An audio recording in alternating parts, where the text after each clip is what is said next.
Hello everyone, welcome back to another Raiders video. In this video, I'll be giving my Raiders Jets game preview, so let's get into it. So to start off, I want to talk about the Jack Jones signing, or claim, I guess. The Raiders have claimed Jack Jones off waivers. Of course, the main thing is off-field issues, but, Jalen Carter is a situation that it reminds me of, because Carter had off-field issues entering the NFL.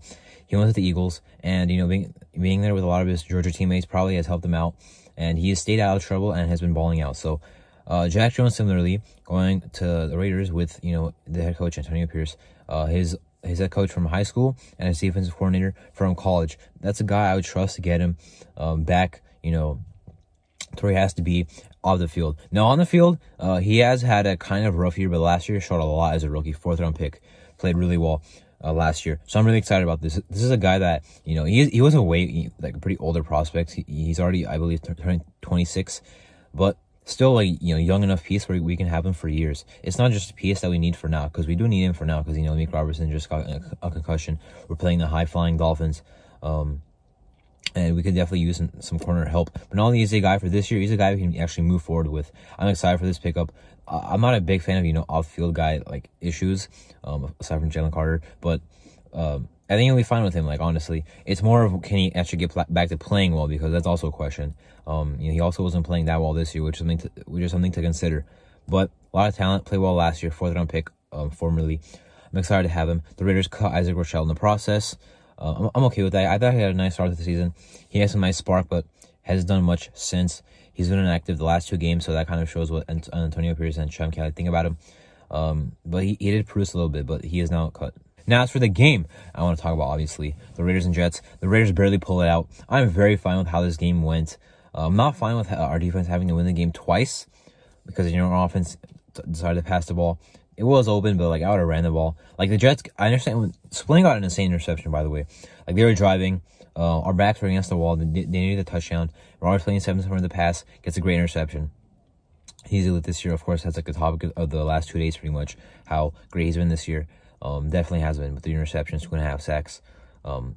Playing great. Also, though, another thing was, when he got the pick, I understand the game was not over. They had 3 timeouts, but I didn't expect the Jets to get the ball back with 53 seconds and a timeout. If they got the ball back, I would have hoped they had, nothing. At least no timeouts, but they had too good of a chance to win at the end. They actually almost won that game. All that the interception, running the ball, trying to kill the clock, could have been all for nothing if they actually got that.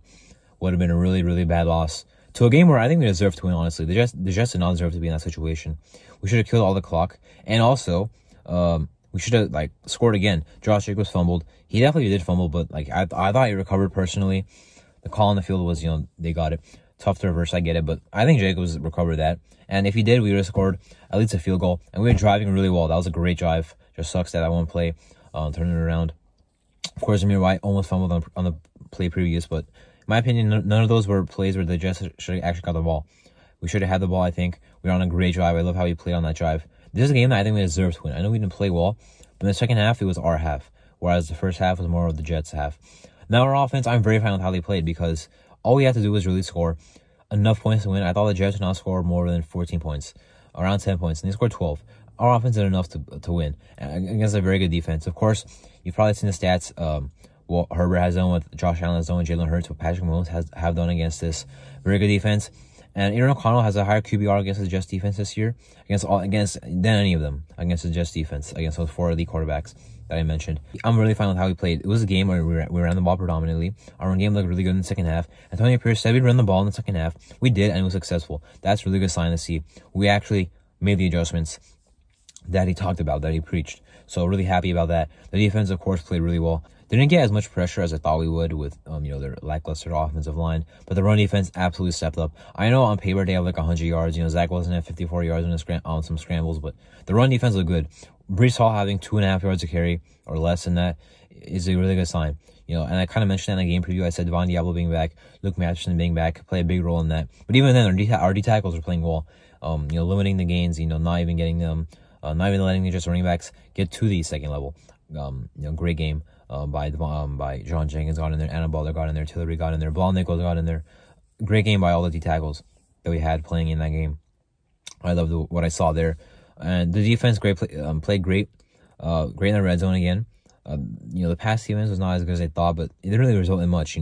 Kind of maybe a new thing we're seeing in the NFL where teams are allowing the yards because they think they can make a good play on you when it gets a third down, and that did happen because the Jets were moving the football down the field but had to settle for field goals instead of getting into the end zone. Great stuff by our defense.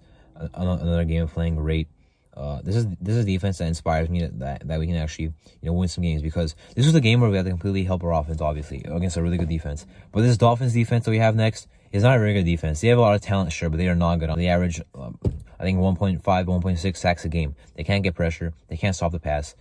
We can pass on them and run on them, I think. We're more physical than them, I think. It's more about, can our defense play well against the Dolphins?